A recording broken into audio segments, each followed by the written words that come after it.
Beloved, as the church, we should ask ourselves whether we are inward looking or outward looking. We should be careful not to confuse our redemption with God's righteousness. And this is the verdict. The light has come into the world, but men loved the darkness rather than the light, because their deeds were evil. We read that in John 3:19. Therefore, Yeshua exhorted us to be the salt of the earth and the light of the world. We read that in Matthew 5. We should ask ourselves, are we navel gazing, focusing on rites and rituals, the form of religion versus the substance of our faith, and bringing in the harvest? And Jesus went throughout all the cities and villages, teaching in their synagogues and proclaiming the gospel of the kingdom and healing every disease and every affliction. When he saw the crowds, he had compassion for them because they were harassed and helpless, like a sheep without a shepherd.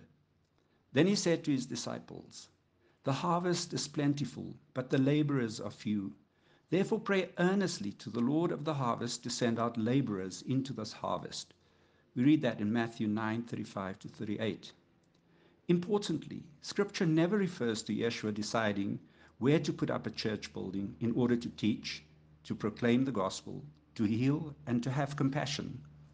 He said, blessed are those who have been persecuted for the sake of righteousness, for theirs is the kingdom of heaven. Blessed are you when people revile you and persecute you and say all kinds of evil against you falsely on account of me.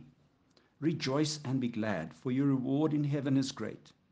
For in the same way they persecuted the prophets who were before you. We read that in Matthew 5:10 to 11. Who is the God who says all these things? He is the Most High God, who exists beyond time, space, and matter. His ways are above our ways, and his thoughts are above our thoughts.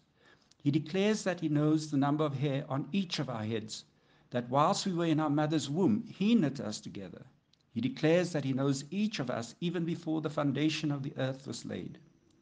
This very same God gives us this promise. Yeshua HaMashiach will return in glory to judge the living and the dead. He says, peace I leave with you, my peace I give you. I do not give to you as the world gives. Do not let your hearts be troubled, and do not be afraid. We read that in John 14:27. Let us humble ourselves before Abba Elohim and pray for the peace of Jerusalem, peace in our land and peace in this world. In our daily lives, we should reflect the peace, the love, the compassion, the mercy, the light of the Lord of the harvest as we work to bring in the harvest. The Lord be with you. The Lord bless you.